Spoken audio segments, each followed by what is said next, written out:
प्रणम्य परमात्मानं सिद्धं त्रैलोक्यवन्दितं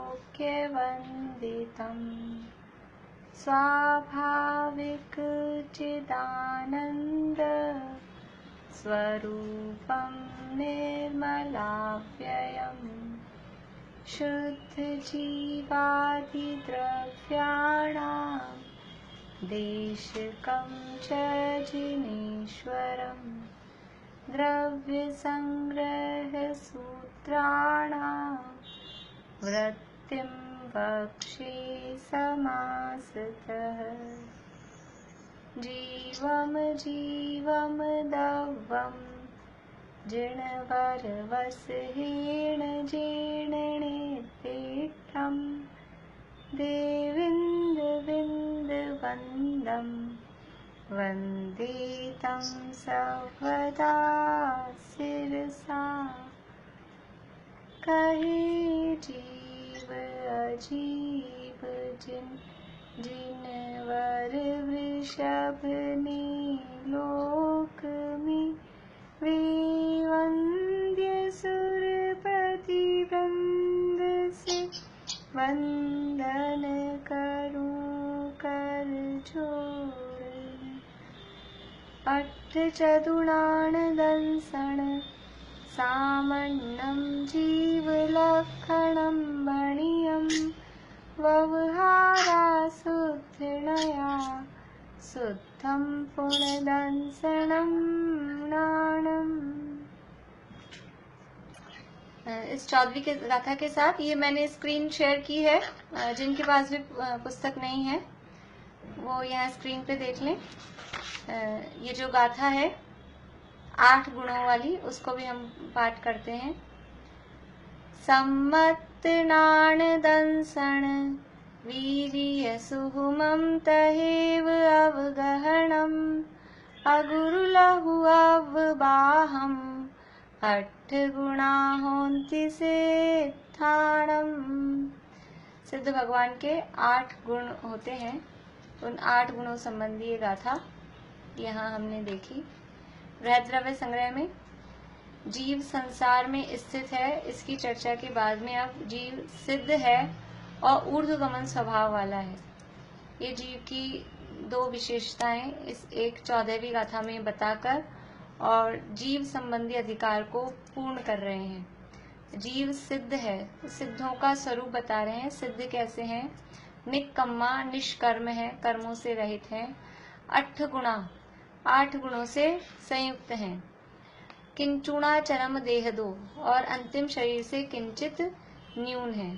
तो निक्कम्मा की चर्चा 8 कर्मों से रहित हैं और 8 गुणा संयुक्त, 8 गुणों से संयुक्त हैं। वो चर्चा अपनी यहाँ टीका में कल हुई। और मध्यम रुचि वाले शिष्य के हिसाब से, विस्तार रुचि वाले शिष्य के लिए और संक्षेप रुचि वाले शिष्य के लिए ऐसे अलग अलग प्रकार से सिद्धों के गुण बताए। मध्यम रुचि वालों के लिए ये 8 गुण बताए। विस्तार रुचि वालों के लिए निर्नामत्व, निर्गोत्रत्व, निर्वेदत्व, निर्गतित्व, निर्कायत्व, काय से रहित, वेद से रहित, इस तरह से विशेष गुण और अस्तित्व, वस्तुत्व आदि सामान्य गुण, ये इस तरह से विशेष रुचि, विस्तार रुचि वालों के लिए ये गुण बताए। इसके बाद में संक्षेप रुचि वालों के लिए अभेद नय से 4 ही गुण, अनंत ज्ञान, अनंत दर्शन, अनंत सुख, अनंत वीर्य, ये 4 गुण कहें, अथवा अनंत ज्ञान, अनंत दर्शन, अनंत सुख, ये 3 गुण। और संक्षेप करें तो केवल ज्ञान और केवल दर्शन, ये 2 गुण। और भी संक्षेप करें तो केवल एक शुद्ध चैतन्य, ये 1 गुण। शुद्ध चैतन्य कहने से भी सारे गुण समाहित आ जाएंगे। इन शॉर्ट में कहें, शुद्ध चैतन्य बोला तो भी वो अनंत गुण उसमें इंक्लूडेड है। अनंत ज्ञान, अनंत दर्शन बोला तो भी उसमें अनंत गुण आ जाएंगे। अनंत ज्ञान, दर्शन और सुख बोला तो भी अनंत गुण उसमें गर्भित हो जाएंगे। और अनंत ज्ञान, दर्शन, सुख, वीर्य 4 बोले तो भी अनंत गुण उसमें गर्भित हो जाएंगे। और ये शायिक सम्यक्तवादी 8 बोलेंगे तो भी अनंत गुण है। अब वो अनंत गुण बताने हैं, लेकिन कितने बोल के अनंत बताने हैं? जैसे हम आदि लगा देते हैं ना, उद्गल में स्पर्श, रस, गंध, वर्ण, ये 4 गुण नहीं है। उद्गल में स्पर्श रस गंध वर्ण आदि अनंत गुण हैं, तो वो 4 कह दिया। कभी कभी स्पर्श आदि कह देते हैं, केवल स्पर्श ही कहते हैं। कभी वर्ण रस आदि अनंत गुण है, 2 गुण कह देते हैं। तो ये कथन की पद्धति है, कहने की अपेक्षा है, जिसको जितना समय है। कभी कभी हमारे पास में जगह कम होती है पेज में, तो हम शॉर्ट में करके लिख देते हैं। कभी टाइम कम होता है तो शॉर्ट में कर देते हैं। तो जो जितना जिस तरह से समझना चाहता है उस हिसाब से संक्षेप रुचि, मध्यम रुचि और विस्तार रुचि वालों के लिए अलग अलग टाइप से यहाँ पर बताया गया है। अब देखिए, ये है अपना पेज नंबर 52, स्क्रीन पे भी दिखाई दे रहा है, बीच का पैरा है। तथा वे सिद्ध कैसे हैं, ये सिद्धों के गुण बता दिए यहाँ तक। अब वे सिद्ध कैसे हैं? चरम यानी अंतिम शरीर से कुछ न्यून है। न्यून का मतलब है कम। चरम बोलते हैं अंतिम, अंतिम शरीर, चरम देह दो, अंतिम शरीर से। अंतिम शरीर का मतलब क्या कि अब इसके बाद दोबारा शरीर धारण नहीं करेंगे। ये अभी जो शरीर धारण किया है वो शरीर है, इसके बाद में कोई अब नया शरीर धारण नहीं करेंगे, नया शरीर धारण नहीं करेंगे, इसलिए अंतिम शरीर है। अंतिम शरीर से कुछ न्यून है, कुछ कम है। सिद्ध भगवान का आकार बता रहे हैं, साइज बता रहे हैं कि जो अंतिम शरीर था उस अंतिम शरीर का ही आकार है, लेकिन उस आकार से कुछ कम। वह कुछ कम कैसे है, यही बता रहे हैं। देखिए, वह किंचित न्यून पना यानी वो कुछ कम पना, शरीर उपांग जनित, नासिकादि छिद्र अपूर्ण होने से जिस क्षण संयोगी गुणस्थान के चरम समय में 30 प्रकृतियों के उदय का नाश हुआ, उनमें शरीरोपांग नाम कर्म का भी नाश हुआ, उसी क्षण हो गया ऐसा जानना। ये किंचित न्यूनपना कैसे आया कि शरीर और उपांग जनित, शरीर में ये उपांग है, नाक वगैरह, शरीर में और उपांगों में ये नासिका आदि छिद्र अपूर्ण होने से, ये नाक में यानी नॉस्ट्रल्स जो हैं, नाक के जो छिद्र हैं, जो छेद हैं, वहां पोली जगह है, वहां आत्मा के प्रदेश नहीं है। कान में जो खाली जगह है, थोड़ी सी खाली जगह होती है कान में, तो वो जो खाली जगह है वहां आत्मा के प्रदेश नहीं है।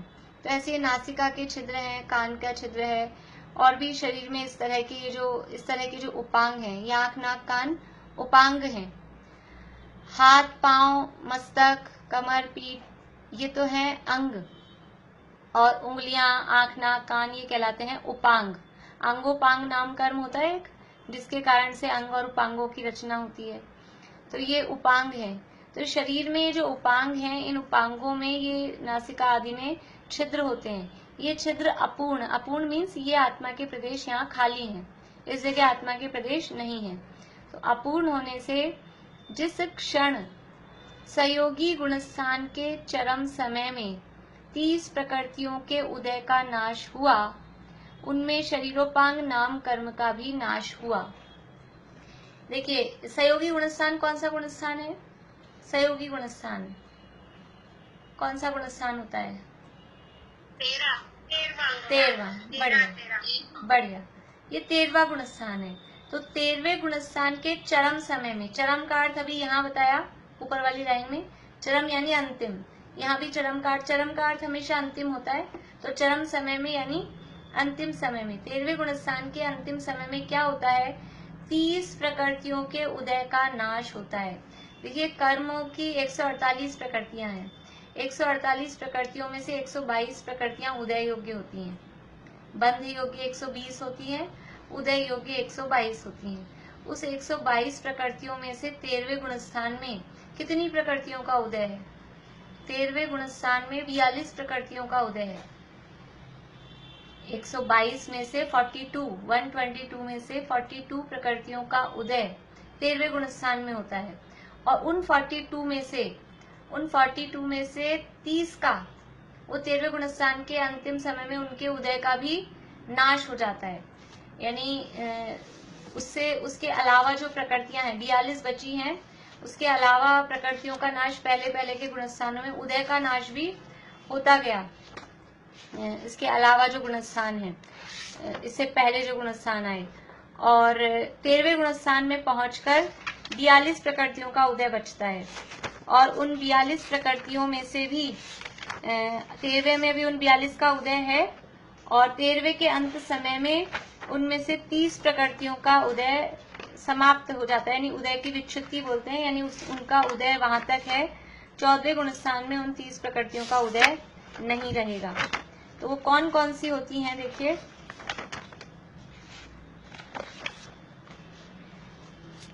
औदारिक, ये 3 तो शरीर, औदारिक शरीर का भी उदय चल रहा है 13वें गुणस्थान में।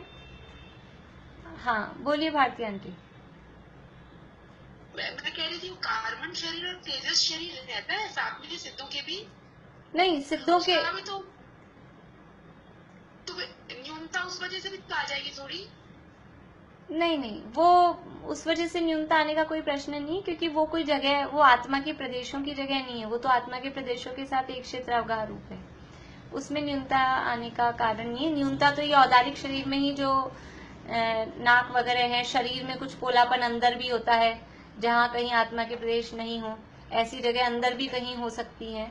इस तरह की जो कोई जगह हो, वहां से वो सब ठोस हो जाता है। जैसे मूर्ति एकदम ठोस पिंड रूप होती है, कहीं भी उसमें बीच में कोई गैप नहीं है, ऐसे आत्मा के प्रदेश सब इकट्ठे होके ठोस हो जाते हैं, तो वो कुछ कम आकार बनता है। देखिए 13वें गुणस्थान में कौन कौन सी प्रकृतियों का उदय है। तो ये तीनों शरीरों का, एक तो औदारिक, अभी उदय की बात चल रही है, उदय का मतलब अभी कौन सी सामने दिख रही हैं, फल दे रही हैं, उसमें औदारिक शरीर, कार्मण शरीर, तेजस शरीर, 3 तो शरीरों का उदय है। नामकरण में अपन देखें 3 शरीरों का, और 3 शरीरों के साथ में आंगोपांग कौन से शरीर में होंगे। इन 3 शरीरों में से आंगोपांग कौन से शरीर में होंगे। औदारिक में। तेजस और कार्मण में आंगोपांग नहीं होते हैं। तो ये 3 तो शरीर हैं और एक औदारिक आंगोपांग। इसके अलावा 6 संस्थान का उदय। ये 6 संस्थान जो कह रहे हैं, ये समझ लीजिए अलग अलग, एक बार में एक ही संस्थान का उदय होता है, लेकिन अनेक जीवों की अपेक्षा से समझें तो 6 इससे हमको पता लगता है कि 6 संस्थान वाले जीव वो अरंत बन सकते हैं। संस्थान का मतलब है शरीर का आकार। 6 प्रकार के संस्थान देखे थे हमने, ध्यान है किसी को। हाँ, और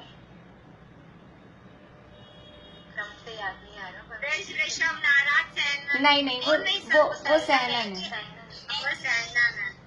सम चतुरस, हाँ चलिए ठीक है, हो गए सब मिलजुल के। सम चतुरस संस्थान, नैग्रोध परिमंडल, स्वाति, वामन, कुब्जक और हुंडक, इस तरह से 6 संस्थान होते हैं। इन संस्थानों का उदय है। सहनन का उदय है क्या 13वें गुणस्थान में। 13वें गुणस्थान में सहनन का उदय है। वज्रशव नाराज सहनन। ज्योति जी, लेकिन जब ये अर्यन अवस्था में तो इसमें वो समचतुरस का उदय होता है ना, 6 संस्थान का। हाँ 6 का उदय है। इससे पता लग रहा है ना, यहाँ उदय है, उदय बताया गया है। अगर नहीं होता, जैसे सहनन का उदय नहीं है, वज्रशव नाराज के अलावा और किसी भी सहनन का उदय नहीं है 13वें गुणस्थान में, तो उन सबको नहीं बताया। लेकिन संस्थान कोई भी हो सकता है, किसी भी आकार वाले, यानी मोक्ष जाते समय वो कोई भी आकार हो सकता है। आकार, शरीर का आकार मोक्ष जाने में बाधक नहीं देता, बाधा नहीं पहुंचाता। सहनन का साथ में जरूर संबंध है, लेकिन आकृति के साथ में, संस्थान के साथ में ऐसा कोई समस्या नहीं है। इसके बाद अलावा 4 प्रकार के स्पर्श, रस, गंध, वर्ण, जो यानी एक स्पर्श, रस, गंध और वर्ण, इनको अपन 4 गिनते हैं। तो ये 4 दोनों प्रशस्त और अप्रशस्त विहायो गति, अगुरु लघु, उपघात, परघात। लिख रहे हैं क्या आप लोग। मैं वैसे ही बोल के सुना रही हूँ, आप लिख रहे हैं। आप लोग लिखना चाहते हैं? अच्छा, तो फिर मैं स्लो बोलती हूँ।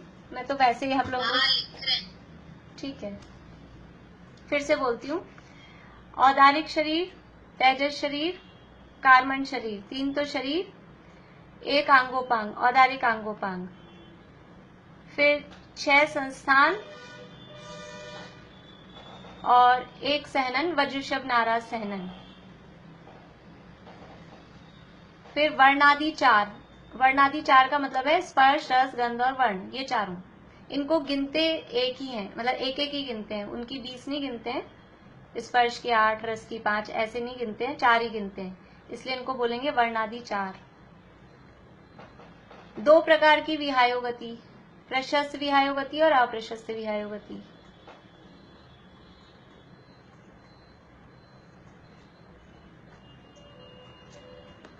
आगुरु लघु,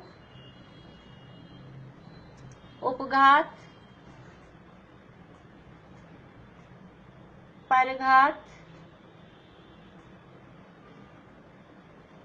उच्छ्वास।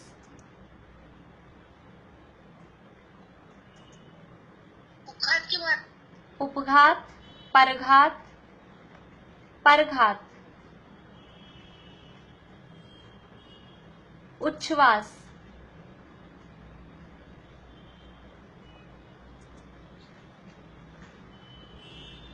निर्माण,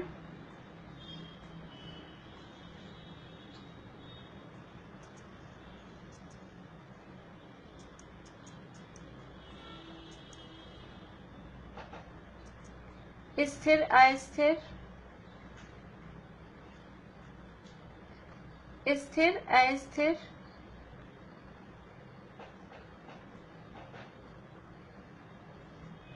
शुभ अशुभ,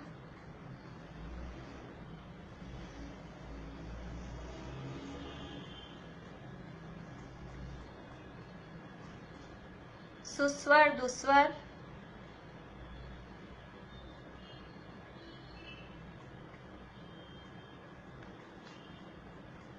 ये सब तो नामकरण की प्रक्रिया ही हुई है। तो हाँ, नामकरण की बचती हैं ज्यादातर सारी।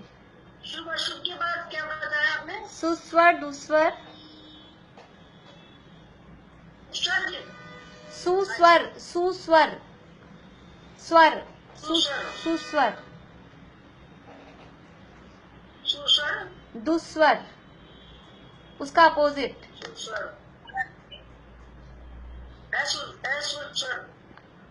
असुस्वर नहीं बोलेंगे, उसको दुस्वर ही बोलेंगे। सुस्वर दुस्वर, प्रत्येक शरीर, प्रत्येक शरीर,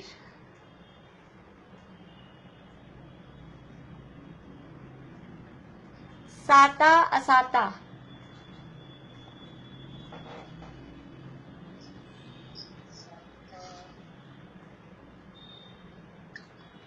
यानी ये जो 30 का जिनका यहाँ, ये जो अपने यहाँ लिखा हुआ था अभी, 30 प्रकृतियों के उदय का नाश हुआ, ये तो वो 30 प्रकृतियां हैं जिनके उदय का नाश होगा। तो साता और असाता में से कोई एक, 31 हो रही है। हाँ, तो साता और असाता में से कोई एक रहेगी और कोई एक चली जाएगी। अब इसमें ऐसा निर्णय नहीं है, निश्चित नहीं है, पहले साता जा सकती है, असाता 14वें तक रह सकती है, या फिर असाता 13वें में चली जाए तो साता 14वें में पहुंचे। दोनों में से कोई एक वो 13वें में नष्ट होती है। हाँ, तो ये तो वो 30 प्रकृतियां हैं जो अभी 13वें के अंतिम समय में जिनका नाश होने वाला है।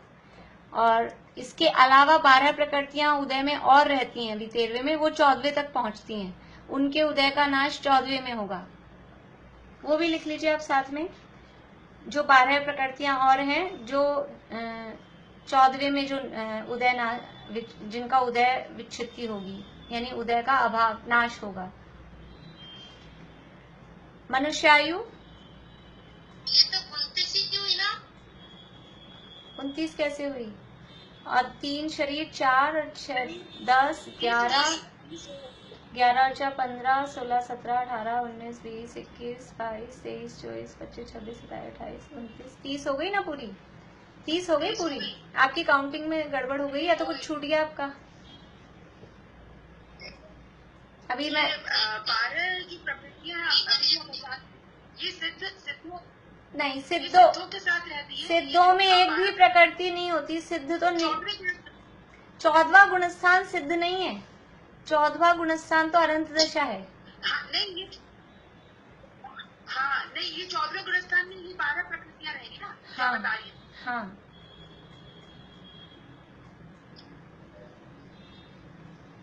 ये 12 प्रकृतियां जो अब मैं बता रही हूँ वो 13वें में भी हैं और 14वें में भी रहेंगी। यानी 13वें में टोटल ये 30 जो अभी लिखी हमने वो प्लस ये 12 जो अब लिखेंगे, तो 13वें में टोटल 42 का उदय है। उन 42 में से 30 13वें तक ही है, वहां खत्म हो जाएंगी, और उनमें से जो 12 हैं वो 14वें में पहुंचेंगी, और फिर उनके उदय का नाश 14वें के लास्ट में होगा। वो 12 हैं मनुष्य आयु, मनुष्य गति,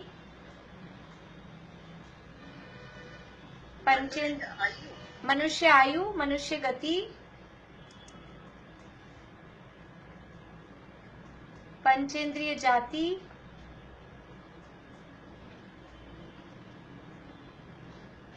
सुभग,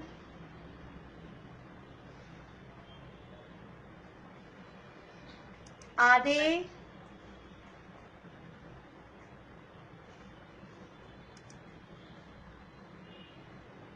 त्रस,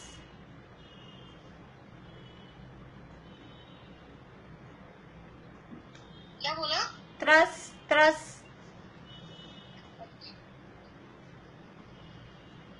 बादर,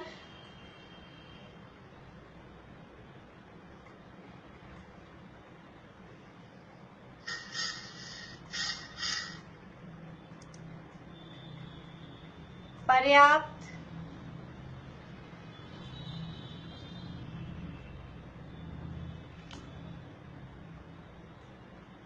यशस कीर्ति,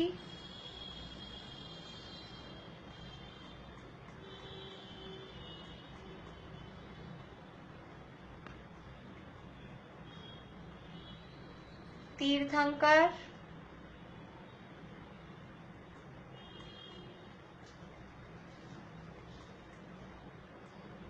उच्च गोत्र। आवाज नहीं आ रही मेरे को आपकी बिल्कुल भी। आवाज नहीं आ रही। फिर से बोल रही हूँ, इसके बाद क्या लिखवाया? त्रस, बादर।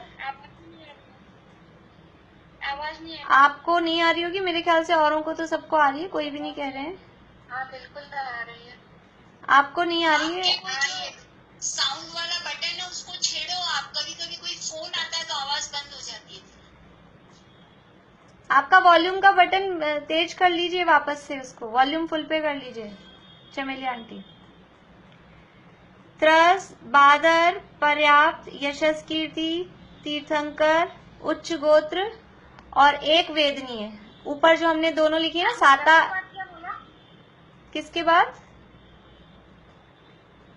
के बाद में बादर, बादर,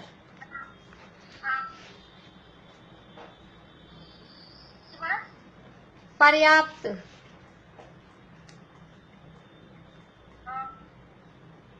यशस कीर्ति,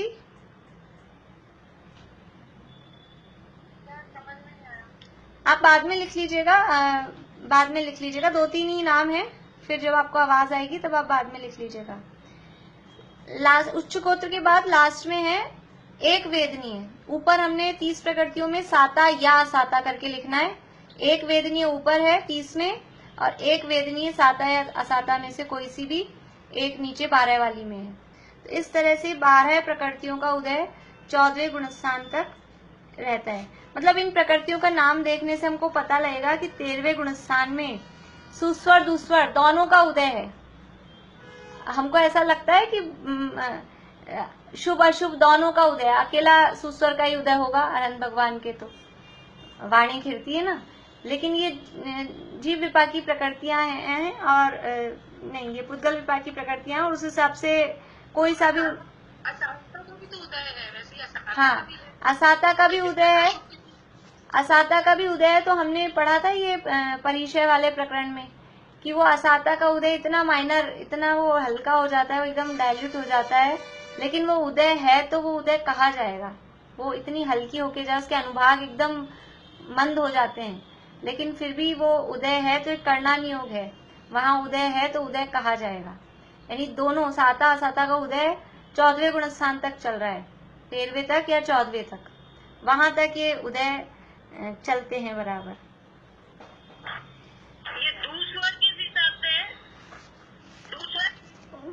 स्वर इस हिसाब से है कि यानी ये तो बोलने की आवाज पे है ना, तो कैसे, क्योंकि ये स्वर का जो उदय है वो ऐसा बदलता नहीं है। जिंदगी भर जन्म से जो सुस्वर का उदय है उसके सुस्वर का ही उदय रहेगा, जन्म से जिसके दुस्वर का उदय है उसके दुस्वर का ही उदय होगा। अब कोई खराब स्वर वाला व्यक्ति है तो क्या वो मोक्ष नहीं जा सकता? दुस्वर का उदय जिसके है तो मोक्ष जा सकता है, तो उसके 13वें गुणस्थान में भी दुस्वर ही रहेगा, इसलिए वो दुस्वर का उदय उस रूप में होगा। और मान लीजिए नाम याद है, दोबारा बोल दीजिए, अब आ गई आवाज मेरे पास। उसके नाम क्या बोला था? देखिए मैं रिपीट कर रही हूँ, त्रस, बादर, पर्याप्त, यशस कीर्ति, तीर्थंकर, उच्च गोत्र और एक वेदनी है। साता या साता कोई सी भी एक वेदनी है। धन्यवाद। तीर्थंकर प्रकृति का उदय सबके ही होता है? सबके नहीं होता, लेकिन हो सकता है। यहाँ जिसके जो उदय है उस हिसाब से, अगर तीर्थंकर प्रकृति का उदय है तो वो 14वें गुणस्थान तक रहेगा। ऐसा जिनके है ही नहीं, जिनके बंधी ही नहीं है, उनके उदय कहाँ से आएगा?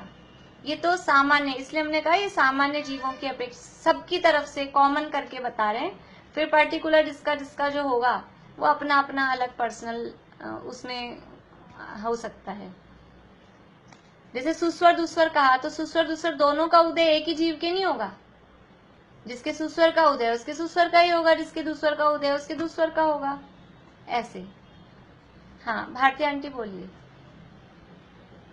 मैं कह रही थी जैसे साता और असाता में से एक लिया, तो वैसे सुस्वर और दुस्वर में भी तो एक ही रहेगा, उसको दोनों नहीं रहेंगे, तो उसको दो एक जीव के तो एक रहेगा सुस्वर दुस्वर में से। हाँ, लेकिन हाँ, अनेक जीवों, ऐसा हम देखें सामान्य रूप से 13वें गुणस्थान में कोई भी जीव हो तो सुस्वर का उदय हो सकता है कि दूसर का। एक कुछ प्रकृतियां तो ऐसी, जैसे एक अभी यहाँ आया था आधे नहीं सुभग, 12 वाली प्रकृतियों में है ना, जो 12 लिखी है अपन ने 14वें गुणस्थान वाली, उसमें एक नाम है सुभग, उसके साथ में है उसकी अपोजिट वाली दुर्भग। दुर्भग का उदय किसी के भी नहीं होगा, दुर्भग की विच्छुत्ति पहले ही हो जाती है। दुर्भग प्रकृति का उदय 13वें गुणस्थान तक नहीं होगा, तो वो तो किसी के भी नहीं होगा। लेकिन सुस्वर और दुस्वर में किसी के सुस्वर का उदय भी हो सकता है, किसी के दुस्वर का भी उदय हो सकता है, तो हम ऐसे कहेंगे 13वें गुणस्थान में दोनों का उदय हो सकता है, जिसके जो हो। और साता असाता में तो पर्सनल भी ऐसा है, साता असाता में भी ऐसा नहीं कि किसी के साता ही साता का चल रहा है। साता असाता में 13वें गुणस्थान तक तो दोनों हैं। अब उसमें से एक, कोई सी भी एक, वो उसकी उदय विच्छुत्ति 13वें में हो जाएगी। उदय विच्छुत्ति मतलब उदय का नाश, तो वो 13वें में हो जाएगी, और दूसरी वाली 14वें तक पहुंचेगी, उसकी उदय विच्छुत्ति 14वें में होगी। ये साता असाता के उदय ये दोनों साथ साथ पैरेलल बने रहते हैं। ये हमारे पे डिपेंड करता है हम कौन सा उदय लाएं, हम क्या फील करते हैं। ये वेदनीय जीव विपाकी प्रकृति है, ये उदय लाइन से लगे हुए हैं साता असाता के। हम जैसा फील करते हैं, हम जैसा वेदन करते हैं, उस हिसाब से वो उदय में आ जाता है, वो उसमें कन्वर्ट होके वो उदय में आता रहता है। तो ये तो उदय तो बराबर 13वें गुणस्थान तक दोनों का चल रहा है, और दोनों का उदय चल रहा है। उसमें से उदय का नाश एक का पहले हो जाता है, दूसरे का बाद में होता है।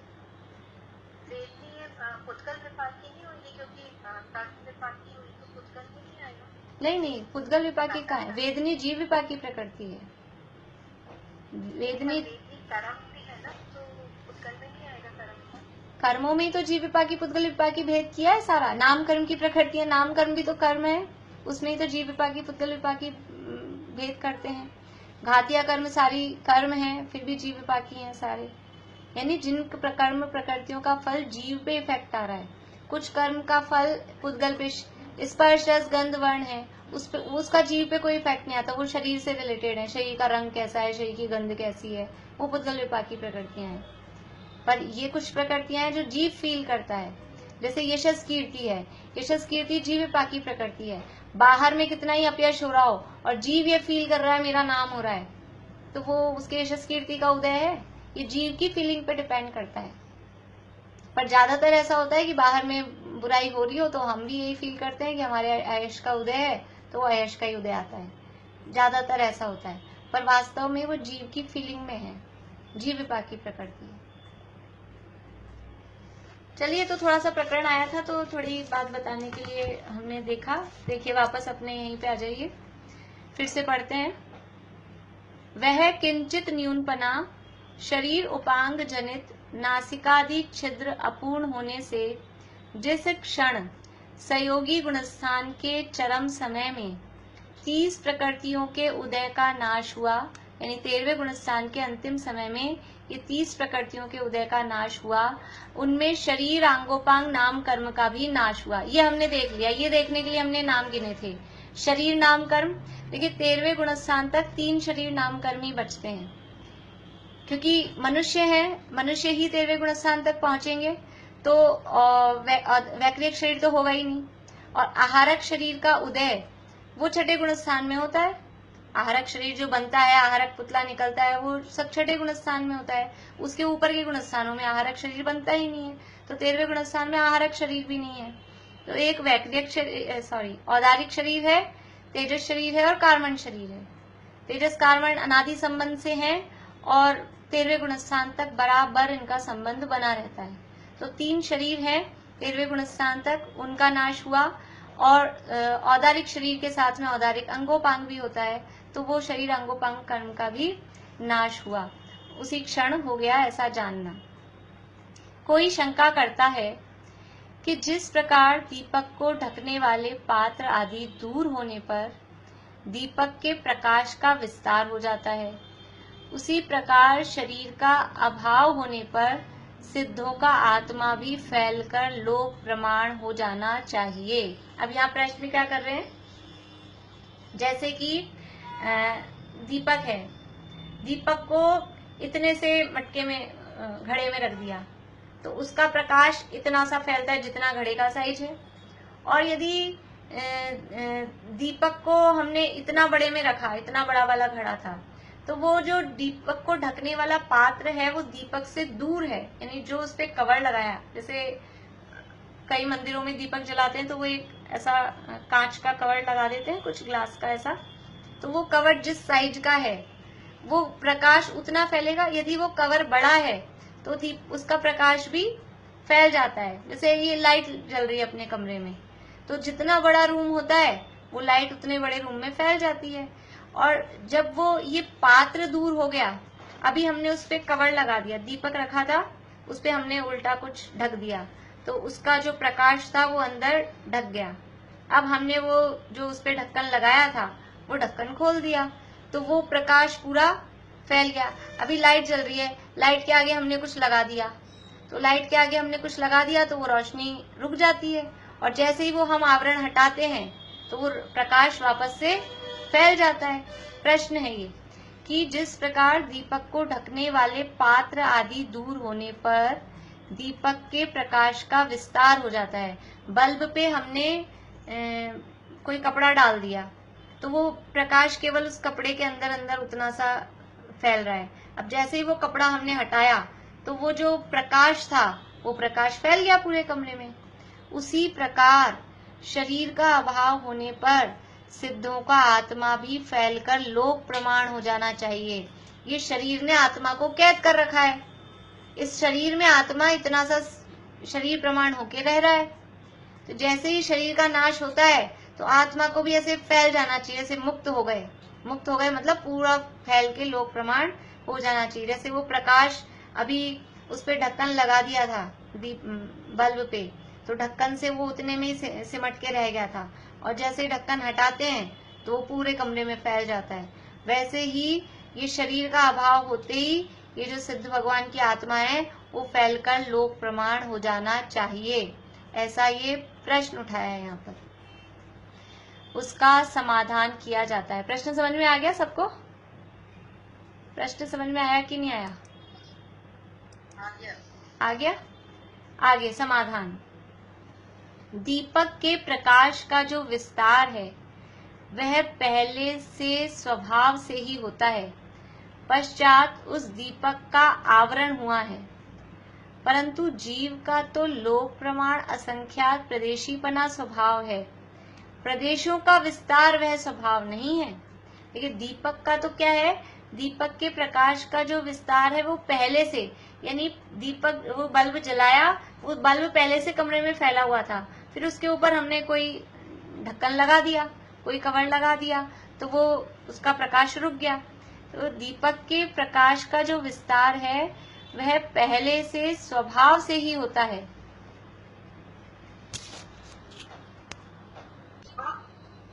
हाँ हाँ मंजू जी, आप स्टार्ट करें उसके पहले क्वेश्चन पूछ लो प्लीज। हाँ बोलिए। ये 14वें गुण स्थान में श्वासोच्छ्वास भी नहीं है और शरीर भी नहीं है, तो उसके बिना फिर वो कैसे, मतलब ये समझ में नहीं आया जरा सा। इससे पता लगता है कि जीव श्वासोच्छ्वास से जीवित नहीं है। 14वें गुण स्थान में श्वासोच्छ्वास नहीं है, फिर भी जीवित है। और शरीर तो है, लेकिन शरीर नाम कर्म का उदय का अभाव हो गया है। शरीर नहीं है ऐसा नहीं है, शरीर है, परंतु अब वहाँ शरीर के माध्यम से जो आत्म प्रदेशों में कंपन होता था वो कंपन नहीं है, काय योग नहीं है, और शरीर नाम कर्म का उदय भी नहीं है। और वो उदय का अभाव हुआ है, और वो इतनी सी देर का टाइम है, इतनी सी देर में पंच लघु अक्षर प्रमाण बहुत कम टाइम बचता है। 13वें गुण स्थान के एकदम लास्ट मोमेंट पे ये प्रकृतियों के उदय का अभाव होता है, और 14वां गुण स्थान बहुत कम टाइम का है, पंच लघु अक्षर प्रमाण, और फिर तो सीधे सिद्ध होना ही है। सिद्ध भगवान तो अनादि यानी अनंत काल तक शरीर के बिना, श्वासोच्छ्वास के बिना, आयु कर्म के बिना अनंत काल तक रहेंगे, इसलिए वो यहीं से चालू हो जाता है, कुछ कुछ चीजें यहीं से चालू हो जाती हैं 14वें गुण स्थान में। तो वहाँ क्या चेतना प्राण होता है वहाँ पे खाली? हाँ, चेतना प्राण बस।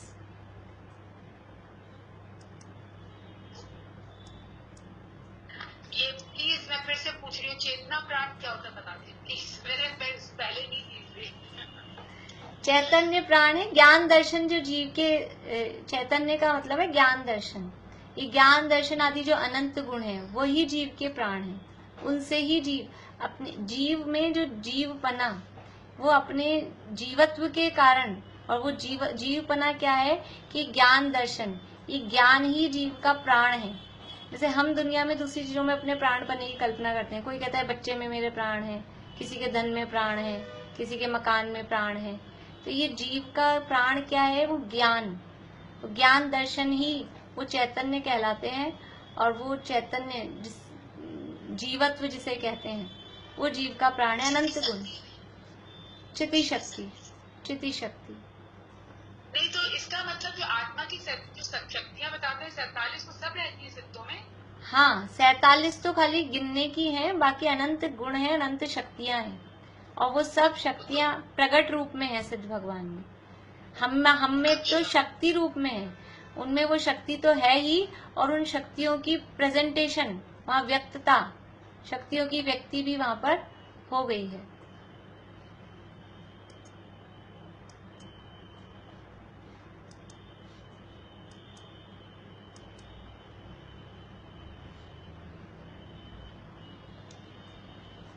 देखिए, उसका समाधान किया जाता है। प्रश्न तो अपन ने देख लिया था, समाधान। दीपक के प्रकाश का जो विस्तार है वह पहले से स्वभाव से ही होता है।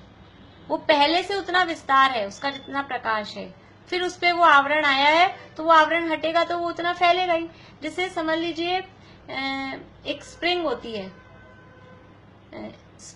तो वो स्प्रिंग में जितना विस्तार है, अब उसको दबा कर रखेंगे और फिर छोड़ेंगे तो वो जितना उसका विस्तार है वो उतना फैलेगी स्प्रिंग तो। लेकिन यहाँ क्या है कि यहाँ कह रहे हैं कि दीपक के प्रकाश का जो विस्तार है वह पहले से स्वभाव से ही होता है, पश्चात उस दीपक का आवरण हुआ है। परंतु जीव का तो लोक प्रमाण असंख्यात प्रदेशीपना स्वभाव है। प्रदेशों का विस्तार वह स्वभाव नहीं है। जीव का ऐसा स्वभाव नहीं है कि वो लोक प्रमाण फैल के रहे। जीव के लोक प्रमाण असंख्यात प्रदेश होंगे। एक जीव में जितने लोकाकाश में असंख्यात प्रदेश हैं, उतने असंख्यात प्रदेश एक जीव में होंगे। ऐसा तो जीव का स्वभाव है, सदा रहेंगे, सदा रहते हैं, सदा हैं, थे और रहेंगे, ऐसा तो स्वभाव है। लेकिन ऐसे लोक प्रमाण फैल के रहना, असंख्यात प्रदेश पूरा, ऐसा स्वभाव नहीं है। वो जो दीपक का प्रकाश है उसका तो फैल के रहने का स्वभाव है, पर जीव का प्रदेश तो उसमें उतने हैं, परंतु ऐसा फैल के रहने का उसका स्वभाव नहीं है। देखिए यहाँ उदाहरण दे रहे हैं नीचे। अच्छा, परंतु जीव का तो लोक प्रमाण असंख्यात प्रदेशीपना स्वभाव है, प्रदेशों का विस्तार वह स्वभाव नहीं है। प्रश्न, ऐसा किस लिए? ऐसा कैसे कहते हो आप? ऐसा कैसे है? जीव के लोक प्रमाण प्रदेश पहले विस्तीर्ण यानी लोक में फैले हुए निरावरण होते हैं और पश्चात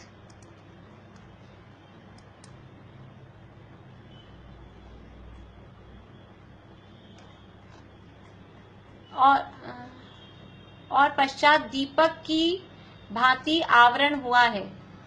देखिए प्रश्न क्या है कि जीव के लोक प्रमाण प्रदेश पहले तो फैले हुए रहते हैं और फिर बाद में दीपक पे जैसे आवरण होता है वैसे आवरण हुआ है। प्रश्न कर रहे हैं फिर से कि जीव के आत्मा के प्रदेश पहले जैसे दीपक का प्रकाश या वो बल्ब, ऐसे लाइट जलाते ही वो स्विच ऑन करते ही बल्ब का प्रकाश पहले फैल गया और फिर उस पे आवरण डाला तो वो प्रकाश ढक गया। जैसे कभी कभी समझ लीजिए कोई लाइट हमको परेशान कर रही हो, कुछ आजकल वो इस तरह से बनाते हैं ना, तो वो लाइट का प्रकाश सीधा अपने आंखों में नहीं आए, तो वो बाद में उस पे आवरण डाला है और जैसे ही वो आवरण हटाएंगे, वो कवर हटाएंगे, तो वो कवर हटाते ही वो वापस से पूरा फैलता है। तो ऐसे कोई आत्मा के प्रदेश, ये प्रश्न कर रहा है कि आत्मा के प्रदेश पहले तो पूरे फैले रहते हैं, लोक प्रमाण विस्तीर्ण पूरे लोक में फैले होते हैं, निरावरण मतलब पूरे लोक में कर्मों के आवरण से रहित होते हैं, और पश्चात दीपक की भांति आवरण हुआ है। उत्तर, इस प्रकार नहीं है, परंतु जीव के प्रदेश तो पहले से ही अनादि संतान रूप से शरीर से आवृत रहे हैं। वो पहले से ही ऐसे शरीर से ढके हुए हैं। पहले कभी ऐसे नहीं था कि पहले लोक प्रमाण फैले हुए थे और फिर शरीर आया, शरीर ने उसको दबाया तो वो दबे हुए रह गए। वो अनादि काल से ही शरीर प्रमाण ही जीव के प्रदेश रहे हैं। अनादि काल में कभी भी आज तक लोक प्रमाण फैल के नहीं रहा कोई भी जीव मतलब संसारी जीव, कोई भी संसारी जीव अनादि काल से लेके आज तक ऐसे किसी संसारी जीव का नाम बताएं कि जिसके आत्मा के प्रदेश पहले फैले हुए हों लोक प्रमाण, और अब ये जो छोटा शरीर मिल गया तो छोटे शरीर में सिमट गए हैं। तो अनादि काल से लेके आज तक कोई भी ऐसा संसारी जीव नहीं है। अनादि काल से आज तक तो सब शरीर प्रमाण ही, शरीर से आवृत ढके हुए ही हैं। अतः तो हाँ, एक वो केवली समुद्र फिर कब होता है? जब अगर होता है तो केवली भगवान केवली जब अनंत होंगे तभी होता है, 13वें गुणस्थान के अंतिम समय में अगर होता है। नाम ही है उसका केवली समुद्घात, तो जब केवली भगवान बन जाते हैं यानी 13वें गुणस्थान के अंतिम समय में, तब वो केवली समुद्घात होता है। वो भी सबके होना जरूरी नहीं है, जिनके होता है उनके होता है। इसलिए जीव के आत्मा के प्रदेश पूरा लोक प्रमाण फैलेंगे ही, कभी ऐसा कोई आवश्यक नहीं है। अतः जीव के प्रदेशों का संकोच बाद में नहीं होता। ऐसा नहीं है पहले फैले हुए थे और फिर बाद में संकोच हो गया। तथा विस्तार शरीर नाम कर्म के अधीन ही है, स्वभाव नहीं है। इस कारण शरीर का अभाव होने पर प्रदेशों का विस्तार नहीं होता है। देखिए पहले अपन उदाहरण पढ़ लेते हैं, उदाहरण से थोड़ा जल्दी समझ में आएगा, फिर वापस से ऊपर से बाद में पढ़ेंगे। यहाँ अन्य उदाहरण दिया जाता है, जैसे 4 हाथ लंबा वस्त्र किसी मनुष्य ने मुट्ठी में रखा हो, वह मुट्ठी खोलने के बाद में पुरुष के अभाव में संकोच या विस्तार नहीं करता है। जैसे समझ लीजिए ये तो समझ लीजिए आजकल ऐसे कपड़े आते हैं ना, रिंकल फ्री, सल नहीं होते। ये तो यहाँ जो वस्त्र की बात है वो सब कपास के सूती जो वस्त्र हैं उनकी बात है। अब ये इतना बड़ा वस्त्र है, यहाँ तो 4 हाथ लंबा बहुत बड़ा वस्त्र लिखा है। अब उसको ऐसे मुट्ठी में कर लिया, अब ये ऐसा मुट्ठी में दबा लिया। अब मुट्ठी खोलने के बाद ये इतना बड़ा फैल गया क्या? अभी मैंने इतना बड़ा फैला के दिखाया था आपको, अभी मुट्ठी में ऐसे कर लिया इसको। तो ये मुट्ठी में जब हमने रख लिया तो मुट्ठी खोलने के बाद अभी पुरुष का अभाव हुआ, ये मुट्ठी का अभाव हो गया, तो भी अब वो संकोच या विस्तार नहीं कर रहा, उसका साइज उतना ही रह गया। ये किंचित न्यून, ये बात क्या चल रही है, ये इतना चर्चा किसकी चल रही है? ये किंचित न्यून पुरुषाकार अंतिम शरीर वाले आकार में ही रह गया, उसकी बात चल रही है। हाँ बोलिए निशा आंटी। इसका मतलब ये जो लोक प्रमाण फैलने वाली बात है जीव के प्रदेश में, ये जीव का स्वभाव नहीं है। हाँ, फैलना स्वभाव नहीं है। हाँ, फैलना स्वभाव नहीं है। लोक प्रमाण प्रदेश होते हैं, ये बात है, लेकिन फैल के रहना वो जीव का स्वभाव नहीं है। जीव का इसमें कोई नेचर नहीं है। फैल के रहना होता तो फिर सिद्ध भगवान फैल के रहते, पर वो लोक प्रमाण फैलना, ये जो ऊपर कहा है ना, ऊपर पीछे वाले पेज में कहा है ये कि जीव का तो लोक प्रमाण असंख्यात प्रदेशी पना स्वभाव है।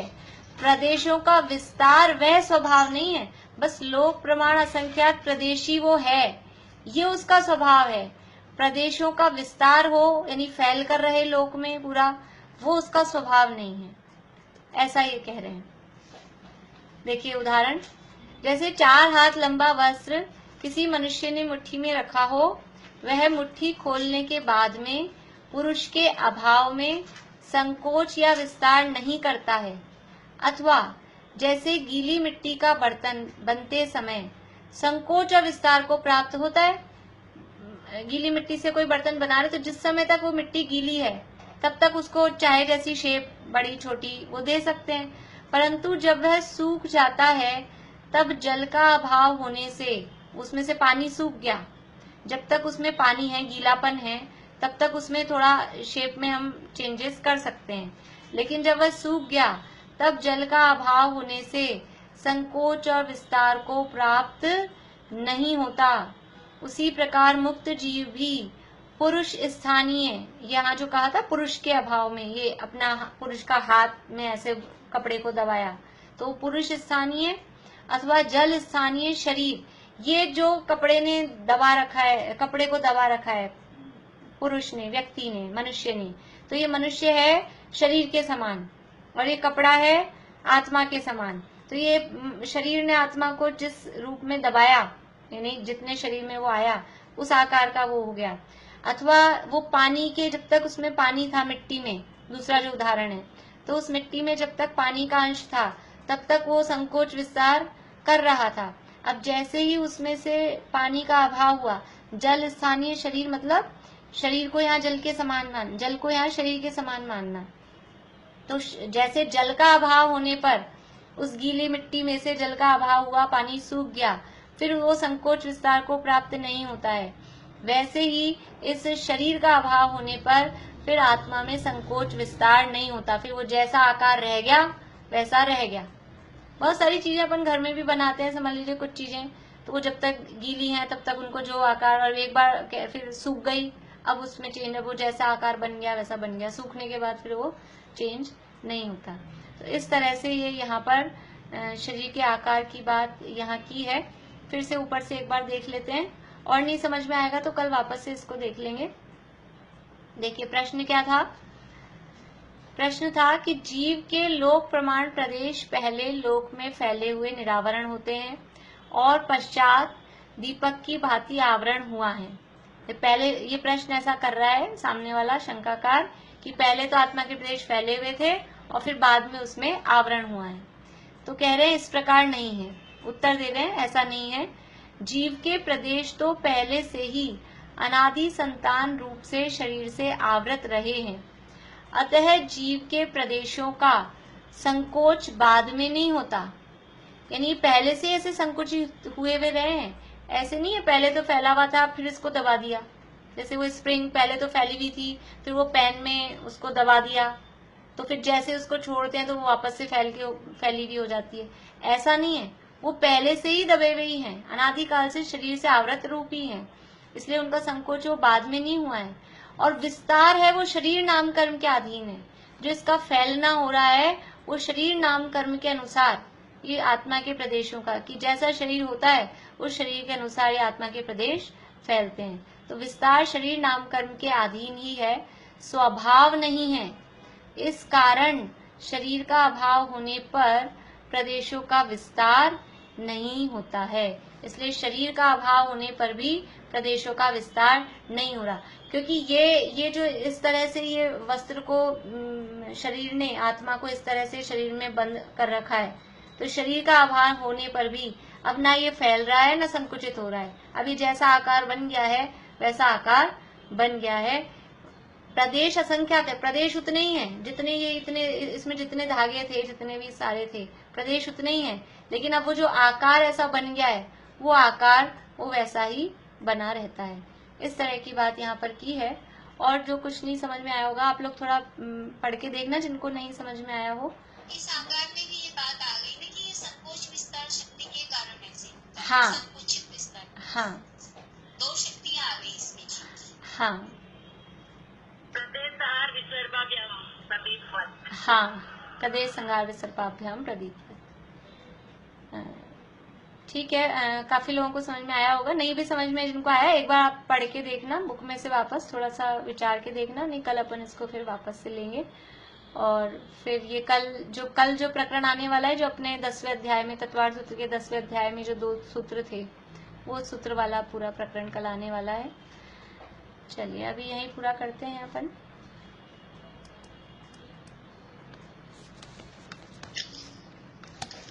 के समय तो लास्ट में 63 प्रकृतियों को नाश करता है, अपनी इसमें 42 ही आ रहा है, तो समझ देखिए ये उदय मैंने इसलिए कहा था, वो आप ध्यान से शब्द सुनना।